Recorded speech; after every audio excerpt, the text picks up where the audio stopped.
What do you do with that bad starter? You know, you get in the car, you hit the button, or you turn the key and it just goes click, or maybe you even get nothing. Usually you hear the click and you don't hear the motor turn over. And so that typically points you to not a bad battery, but probably a bad starter. Well, back in the day, back several decades ago, you could actually repair these, rebuild these. And then it got to where they were so cheap that there was no sense in actually rebuilding them yourself and actually just replacing it. And maybe you had to turn it in for a core charge, maybe you didn't. But anyway, but now we're back to, this is a simple Silverado Suburban Tahoe Escalade LSLT starter, LT really. Anyway, that very common starter, but it's $300. You know, you can get some for say $240, maybe even $200 on some of the cheaper reman ones, but most of the time you're going to pay in the $300 range. And if you're going to buy a GM one, then you're going to pay, you know, north of that. So it's not really that cheap anymore just to replace these. So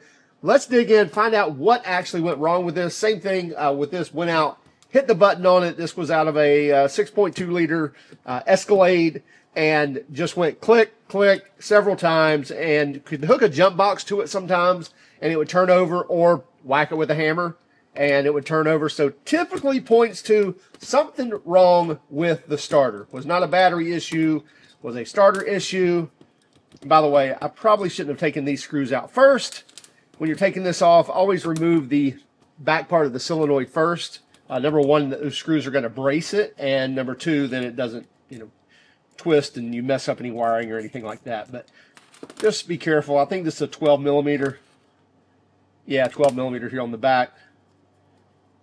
Some of these older ones I think have 13 millimeter, half inch or so. And then in your old GM starters, I believe it was like a 3/4 inch copper or brass nut that went on the back of these. That should be good. That should release this. Now, this is your solenoid, and sometimes you'll hear people call this the Bendix. In other words, what happens right here is, here you see the gear to your starter here, and it doesn't always sit out here. When it starts to spin, it kicks that gear out, meets the flywheel, turns over the motor, fires it.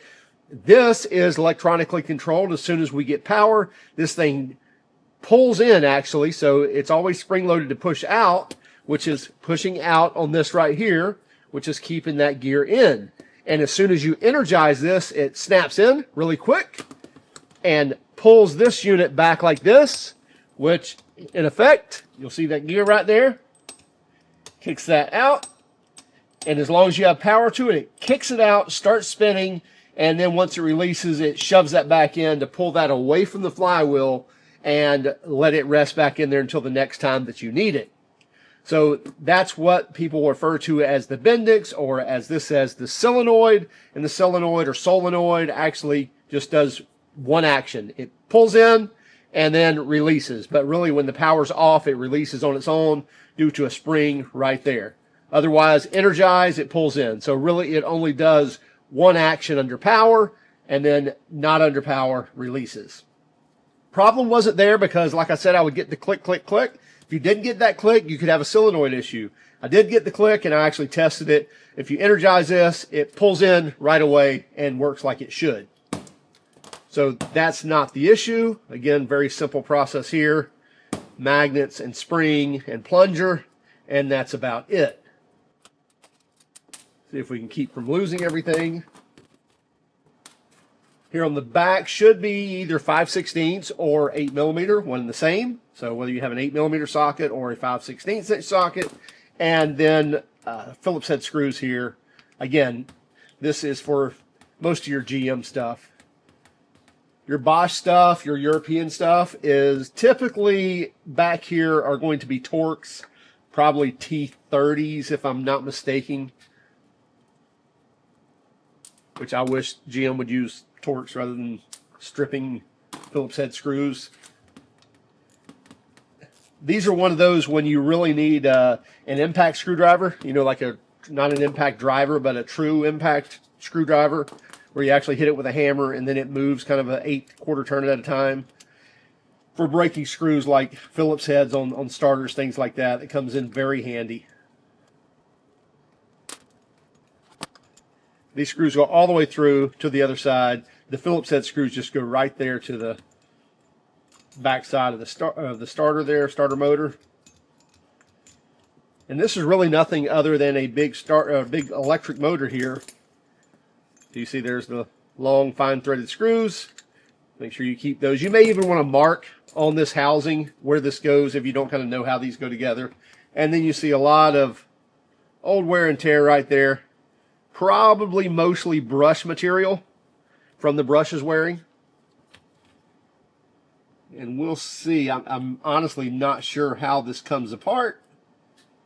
Probably about to see some brushes spring everywhere. Yeah. So you can see the 4 brushes right there. There's 2 of them right there, and there's 2 of them right here. Those aren't excessively worn. You know, there's still life left in those for sure. And those typically tuck away in there and are spring loaded to help it ride right there against the armature. And it looks like we have a spring loose right there. Let's make sure we keep that one in there. And those in there. So these brushes stay put on here. These brushes are attached to this right here.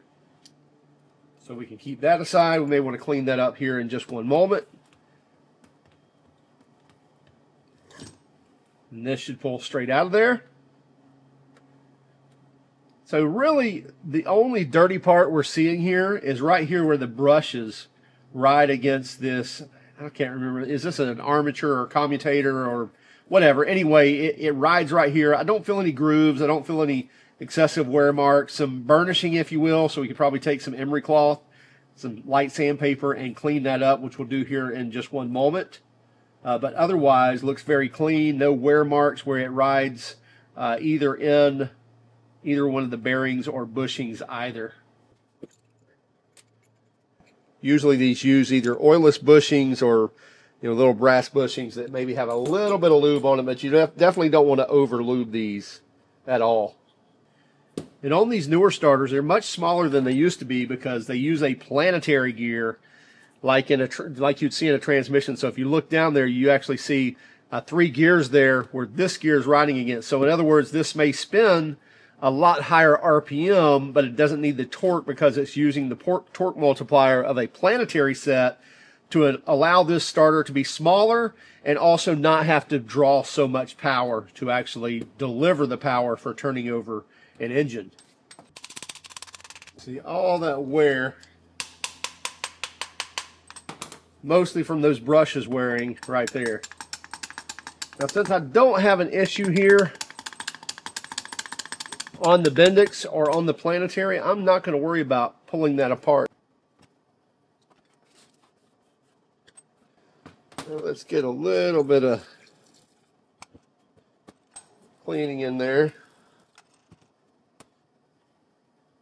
And we're just going to take a little fine sandpaper and clean up this. Probably be best if you had some emery cloth, but this should work.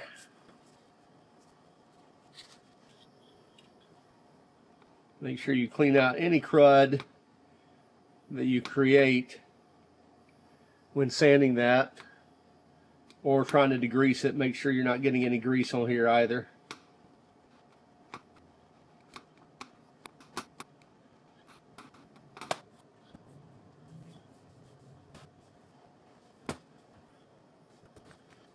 I'm going to take a little bit of grease,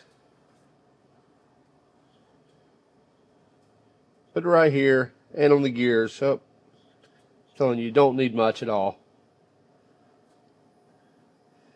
You just basically want a small film so that it's not going metal to metal, because this thing doesn't operate all the time. And I'm just going to put a little bit in here.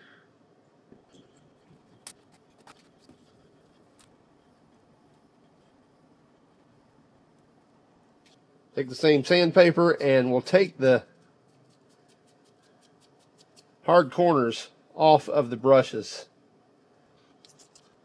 Doesn't take much. These are wearable items, so it's not as hard as a steel. You just want to knock those edges off.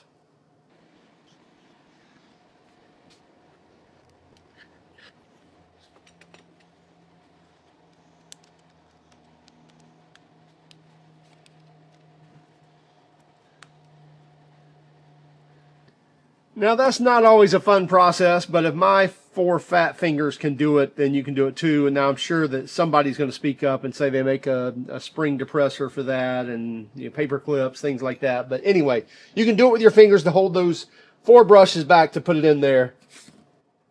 And again, lightly grease this where it rides on the shaft there. This notch is going to go right here.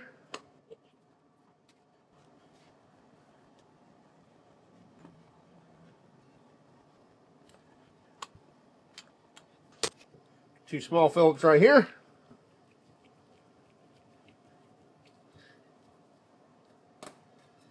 And right here.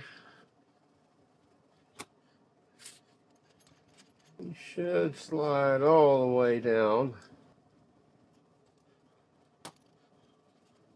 They should thread in very easily. If not, you're cross-threading them.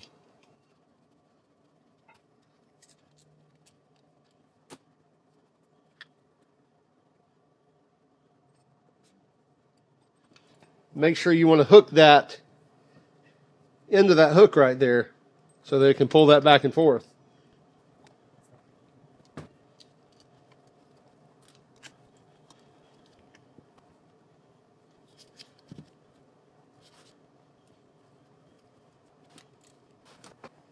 And there you go.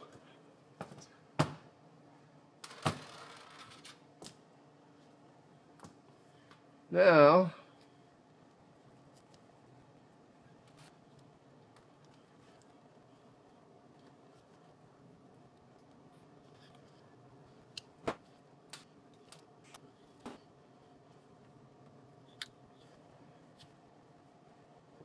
now we just need to power the solenoid, so basically your small wire where it would connect to your starter. We've got power coming in where your battery wire would be. We're jumping across to the solenoid, and we're jumping across to the solenoid, or solenoid, however you want to pronounce that.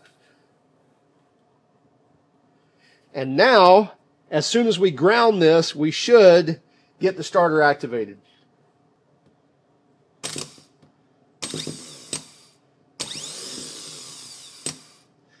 So you see the Bendix kick out and the starter jump and the starter spin. And you see when you let off, it kicks it back. So that's how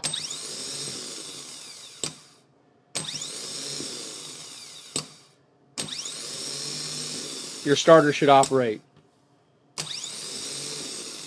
And the whining you're hearing is in the planetary gears in there. There you have it. Did we fix it? Who knows? But there's your internals of a starter and how it works.